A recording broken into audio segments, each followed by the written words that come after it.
She showed up to my father's funeral with a 10-year-old boy who had my eyes. He didn't speak, just handed me a letter from my mother, one I'd never seen. And then they left. No explanation, no apology. That was the moment I realized. My high school fling didn't disappear. She'd just raised a child without me. My name's Lucas, and this is the story of how my father's funeral uncovered a secret family I never knew I had. I was 32, divorced but functional. No kids. I managed the hardware store my dad had built from the ground up, old wooden floors, the kind of place where locals still came in just to chat. He started letting me run it when the treatments got bad. Said he wanted to ease out quietly, not go out with a hammer in hand. We never called it a handoff, but I knew what it was. By the end, he barely came in at all. Just left his flannel on the back office chair like a ghost that hadn't figured out it was done working. I drank my coffee black, called my mom every Sunday, and thought I knew how my past had shaped me. Turns out, I only knew half the story. The funeral had been hard enough. My dad was the kind of man who didn't say, "I love you," but showed it by fixing your brakes or sanding down your porch swing. His death had come slow and cruel. Lung cancer, stage 4. He never smoked a day in his life, but the world doesn't care much for fairness. We buried him on a Thursday. Sky was gray. My tie felt like a noose. And then Lauren showed up with that kid. And the envelope. That night, after everyone had gone, I sat at my kitchen table staring at the folded letter like it might explode. It smelled like old paper and lavender, my mom's scent. I hesitated, because deep down, I already knew what it was. Secrets don't knock. They just sit quietly, waiting for the worst possible time to be opened. And I guess that's what this was. My mom had died 2 years earlier. Heart failure, sudden. She'd been my anchor. Soft voice, hard spine. She loved quietly and fiercely. And now I had to face the truth she never told me. I opened the envelope. Inside was a single sheet of paper, lined notebook style. It wasn't long. Just a few lines in her unmistakable handwriting. "Lucas, if you're reading this, then I'm gone, and I'm sorry. I did what I thought was best, but maybe it wasn't right. His name is Caleb. He's yours. Lauren didn't want to tell you then, and I didn't push. Maybe I should have. I hope someday you'll understand. Love, Mom." I read it twice. Then I read it again. And when the tears came, they weren't just for my father. They were for the boy I never knew existed, and the woman I'd once loved just enough to leave behind. I didn't sleep that night. I sat on the porch, staring out at the driveway, letter in my lap, grief pressed against my chest like a second ribcage. And the only thing I could think was, why now? Why bring him to the funeral? And if Caleb really was my son, what the hell kind of life had he been living without me? Because there's a difference between knowing you missed something and realizing you might have missed everything. I found Lauren the next morning. It wasn't hard. Small town. People talk. One phone call to a friend at the diner, and I had an address scribbled on the back of a gas receipt. A yellow rental house on Maple Street, near the old rail yard. Not exactly the kind of place you expect someone to land after 10 years off the map. I didn't bring the letter. I didn't need to. I brought the face I wore when I asked my father hard questions, the face that didn't flinch. When she opened the door, she looked like she hadn't slept. Hair tied back, no makeup, eyes tired in that way that goes bone deep. "I figured you'd come," she said. I didn't answer. "Come in," she added. "Caleb's at school." The inside smelled like burnt toast and lemon cleaner. Sparse furniture. A pile of laundry on the couch, a stack of bills on the table. Real life in motion. She motioned for me to sit, but I stayed standing. "You kept the sun from me," I said, and my voice didn't even sound like mine. Lauren winced. "I didn't plan to. It wasn't like that." "Then what was it like?" She leaned against the kitchen counter, arms crossed tight, like she was holding herself together. "I was scared," she said. "We were 18. Graduation had just happened. You were already packing for college, and we'd kind of fizzled out that summer. We weren't really talking by the time I missed my period." I stayed silent. "I took a test a week after you left," she added. "By then it felt too late. You were gone, starting a new life. I didn't want to derail it. I didn't even know if I could do this. But I made a choice. And part of that choice was letting you go. You could have called." "I almost did," she said softly. "Twice. I even dialed your house. Your mom picked up. I hung up. You told her." Lauren's silence was enough. I stared at her, trying to connect the girl I knew with the woman in front of me. I remembered her laugh more than her voice. I remembered her cherry lip gloss, The way she used to scribble song lyrics on her wrist and ballpoint pen. I didn't remember fear. You could have told me. I almost did, she said, quietly. I wrote letters. I even got as far as calling your house once. Your mom picked up. And that's when it hit me. You told her. Lauren looked up. Her silence was answer enough. I came home for winter break that year, I said, more to myself than her. I asked Mom why you never came to say goodbye. She said you'd moved on. Lauren's voice cracked. She begged me not to tell you. Said you had a future worth protecting. That you'd do the right thing, even if it meant losing everything. I sank into the nearest chair, the weight of it all hitting me like wet cement. She kept that from me, I said. All this time. Lauren walked over and sat across from me. She loved you. She wanted your life to stay intact.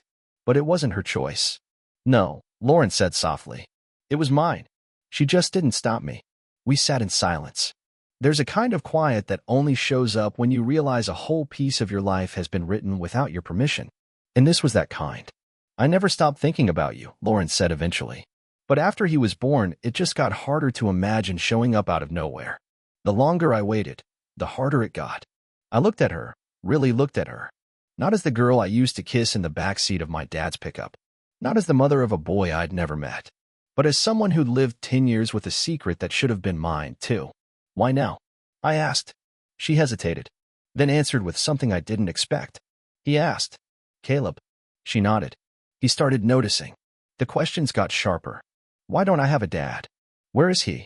What does he look like? Her voice dropped. I showed him a picture. From our yearbook. He stared at it for a long time and said, I think he looks like me. My chest tightened. Hard. Then your dad's obituary showed up in the paper, she said. And I just knew. It was time. Time. What a cruel word. Because time didn't give me a decade of birthdays. Or scraped knees. Or late-night Lego builds. Time just took. I stood up, ran a hand through my hair. My skin felt too tight, like my body hadn't figured out how to hold this truth yet. I want to meet him, I said. Lauren's eyes didn't waver. He wants to meet you too. And after that? I don't know, she said honestly. But you're his father. That doesn't go away just because we took the long way around. She walked me to the door.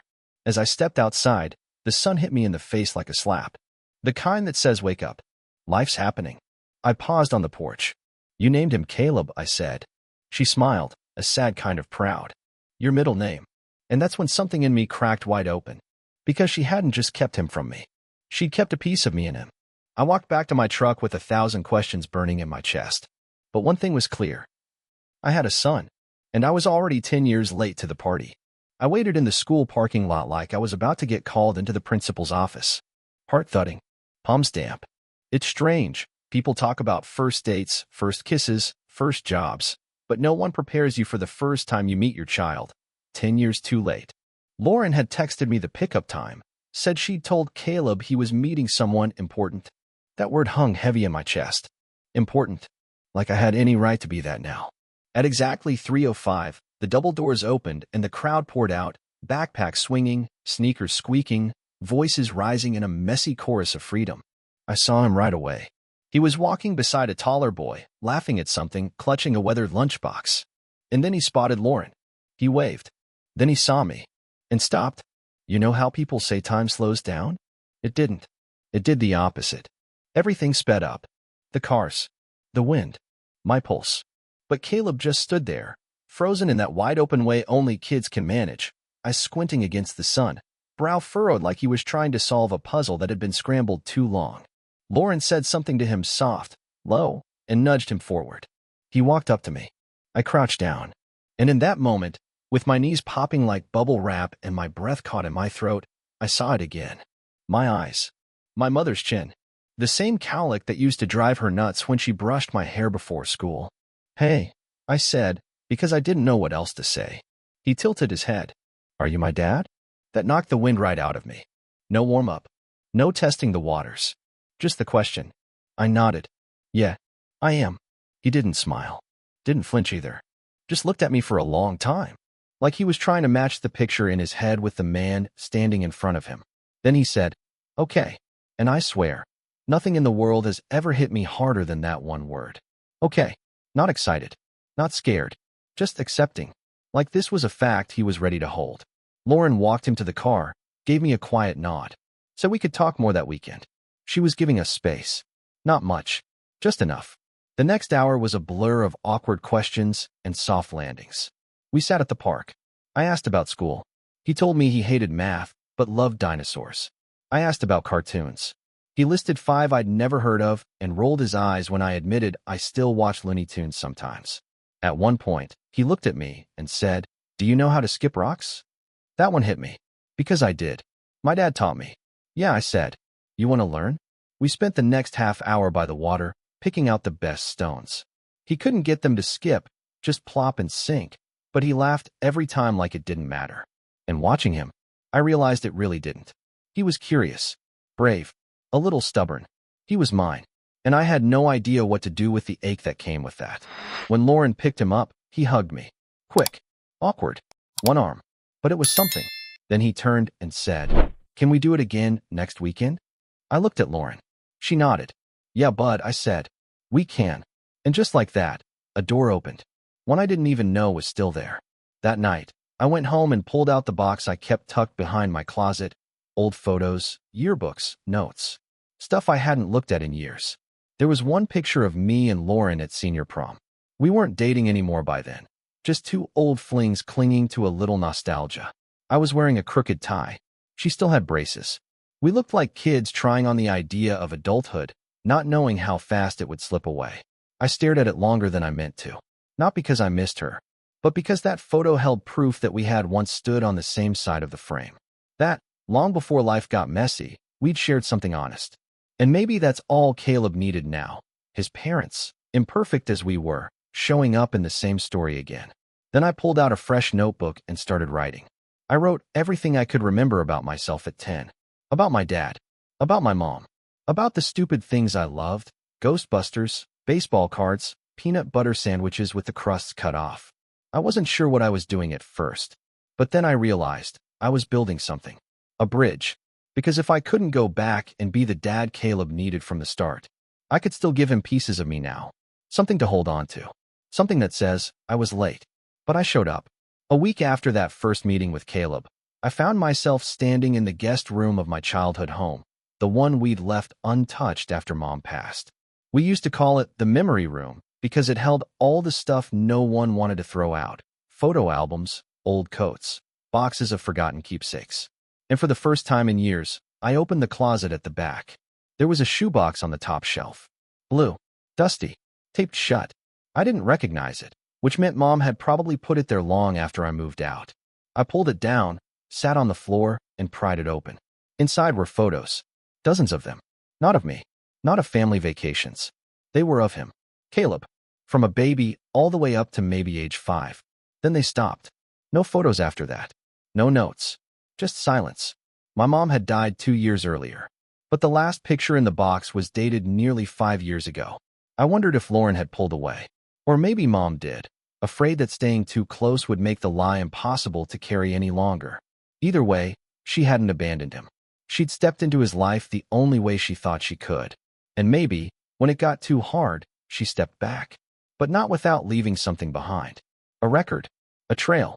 A love that never stopped, even when the visits did. I sat on the floor for a long time. Photos spread around me like puzzle pieces, each one whispering what I'd missed. And that's when I realized. She hadn't just hidden the truth. She'd preserved it, piece by piece. So maybe, in her own way, she was leaving a trail back to him, for me. When the time was right. When I was ready. Later that night, I drove to Lauren's. I didn't call first. She opened the door in sweatpants and a ponytail, eyes wary. I found the photos, I said. Her shoulders slumped. I figured you would. She knew him. She adored him, Lauren said, voice low. She came around once every few weeks. Just to check in. Sometimes she brought books. Sometimes soup. Always asked about you. That part made my throat close up. She never told me. I said. Not once. Lauren hesitated. She wanted to. I think she really did. But I asked her not to. Back then, I wasn't ready for you to know. And she respected that. Maybe more than she should have. I blinked. She kept that promise. For 10 years. Lauren nodded slowly. She didn't just promise me. She made a choice. She told me once, if she ever broke it, it wouldn't just change your life, it might break it. She said you had too much on your shoulders already. That it would wreck your focus, your peace. I swallowed hard. She struggled with it, Lauren added. You should know that. Sometimes, after visiting, she'd cry in the car. She kept a journal, I think. Notes. Photos. She was trying to hold onto both sides without tearing anything apart. I nodded. I wasn't angry anymore. Just hollow. I nodded. I wasn't angry anymore. Just hollow. She was good to us, Lauren added. Always kind. Never judgmental. But she carried that secret for me, because I asked her to. I stepped inside. Sat at the kitchen table again. Why didn't you tell me she was in your life? I asked. Lauren hesitated. Because then you would have known. And back then. I wasn't sure I wanted you to. There was no malice in it. No heat. Just honesty. And maybe that hurt more. I thought I could raise him on my own. That maybe it would be cleaner. Simpler. But it wasn't. No, she said. It was never simple. We talked for over an hour. About Caleb. About the little things, his weird fear of mascots, his obsession with planets, the way he hated peanut butter but loved jelly. I soaked up every detail like they were breadcrumbs leading me back to something I should have never lost. At one point, Lauren said, he wants to know if he can call you Dad. I froze. Not out of fear, but reverence. He asked me, she added. Said he didn't want to hurt your feelings if it was too soon. That's the kind of thing that guts a man. Not the absence. The hope. He can call me whatever he wants, I said, and I meant it. She smiled small, tired, but real. I think he's always known, she said. He just didn't have a name for it yet. The next weekend, Caleb and I built a kite. I hadn't done that since I was 12. He picked the colors. Blue and green. Said it reminded him of Earth from space. We spent an hour fumbling with the frame, laughing when the tail kept falling off. And when it finally took flight, his hands in mine, string dancing in the wind, I felt something settle in me. Not forgiveness. Not yet. But belonging. A sense that maybe I hadn't missed everything after all. That maybe I was right on time for the parts that mattered most. The first time Caleb called me Dad, we were at the grocery store. Just a passing moment, nothing dramatic. He tugged on my sleeve, pointed to a box of cereal with cartoon astronauts on it, and said, Hey Dad, can we get this one? I almost dropped the basket. Not because he said it loud, but because he said it like he'd been saying it his whole life. Lauren looked at me from the end of the aisle, half smile, I soft. She didn't need to say anything. We both knew what that moment meant. It meant the door was wide open now, and I had to choose whether I'd walk through it all the way. A few weeks later, I took Caleb to the hardware store. The same one my dad ran for 30 years, the one with the creaky floors and the bell over the door that jingled just a beat late every time someone walked in. Caleb walked the aisles like it was a museum. He asked about everything: paint samples, screwdrivers, glue that can stick bricks together. Then he stopped in front of a battered wooden workbench in the back, ran his fingers across the surface. What's this? That was your grandpa's bench, I said. He built it before I was even born. That nick right there.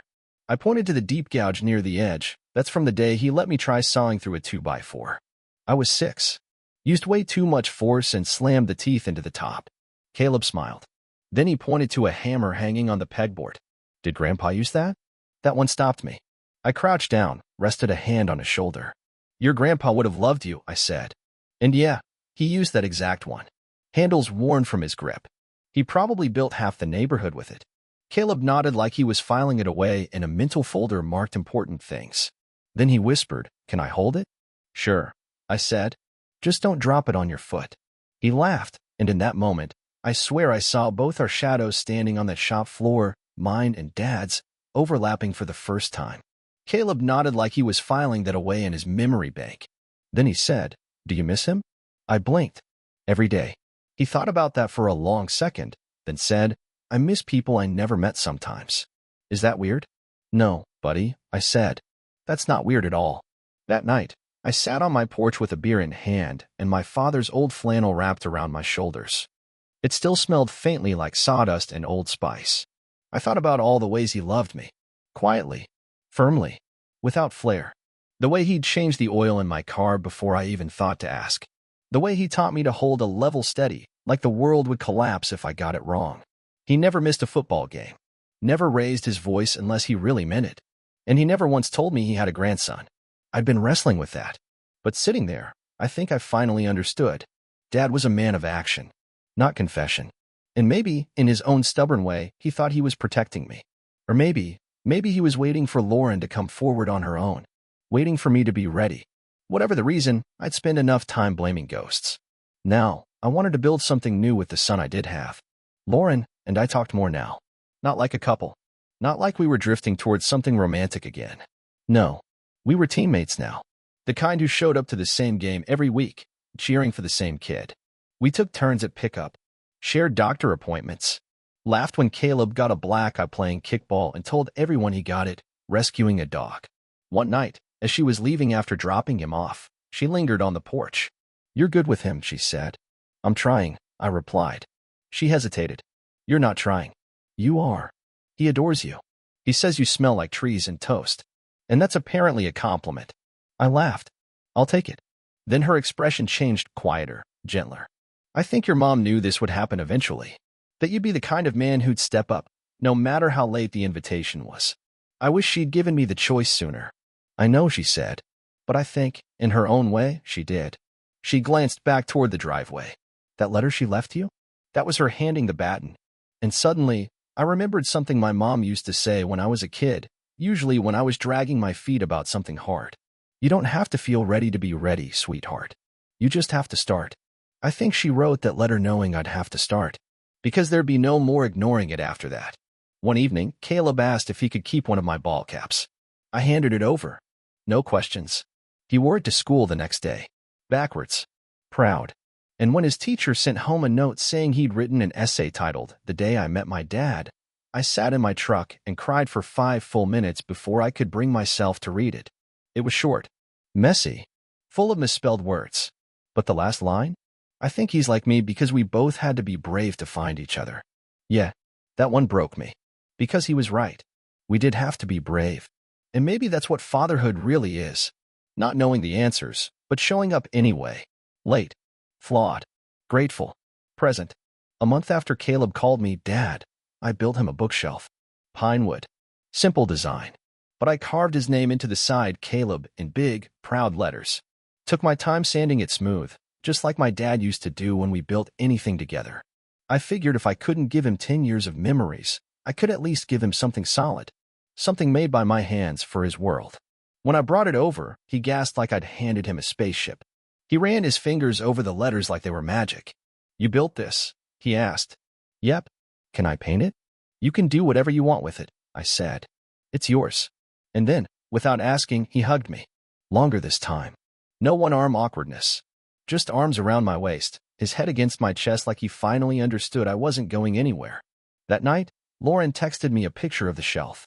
Caleb had painted it bright green. It didn't match anything else in his room. It stuck out like a sore thumb. And I loved it.